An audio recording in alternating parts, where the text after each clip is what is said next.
विराम बदल के मास्टर साहब।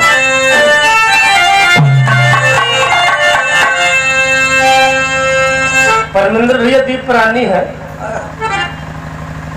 दुल्ही ने दिन मन से दुआ से बोला तो कहीं बतावा इतना दिन हमका आवत जात हुई गए कोनो हमका सोने का सामान न गढ़ाया।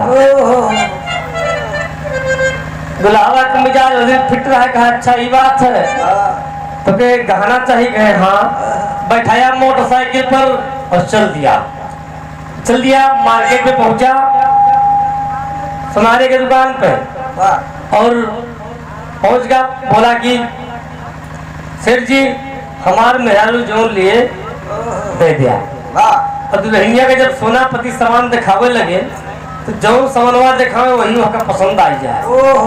यहू को दे दिया, यहू को दे दिया, यहू को दे दिया, 3-4 आइटम निकलवा लिया। तो जो दुल्हावा रहा बगलिया में खड़ा है आप पॉकेट टोवे लगा भैया पॉकेट टोवे लगा। वो का कहत है तब है कहे सोना राख सगरो ओ मोरी रलिया। अरे सोना राख सगरो दुकान ले बुका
चला है।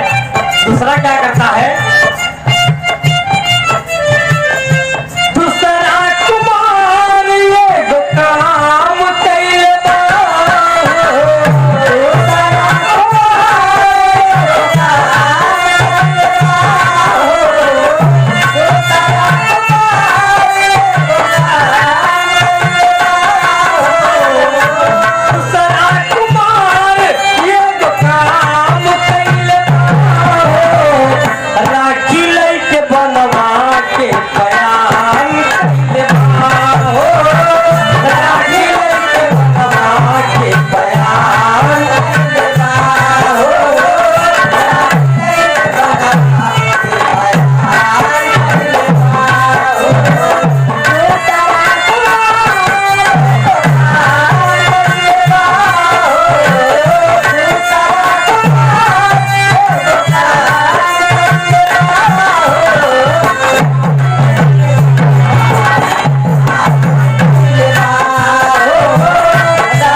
बना करके बन को चल दिया है।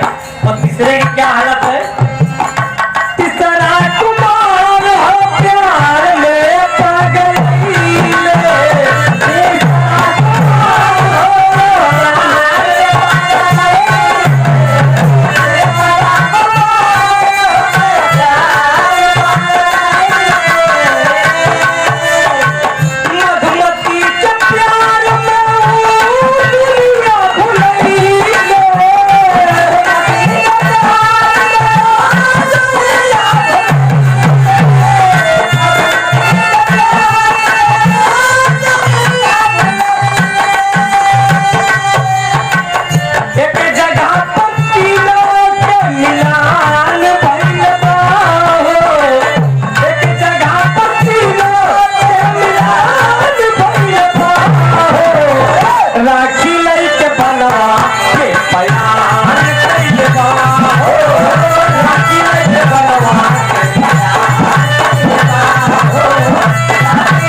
के अलग अलग काम। एक शक्ति लेकर के चला है भगवान से, दूसरा राजकुमार जो बीच वाला है जहाँ लड़की जली थी वो पूरा राखी फुटकी में गठियाए बा, और तीसरा राजकुमार एकदम कपड़ा कपड़ा फाड़ के एकदम पागल हो गया है। जहाँ बैठे हाय मधुमती, हाय मधुमती, मधुमती मैं तुम्हारे बिना नहीं जी पाऊंगा, एकदम पागल सा हो गया है। उठते बैठते नींद सब एकदम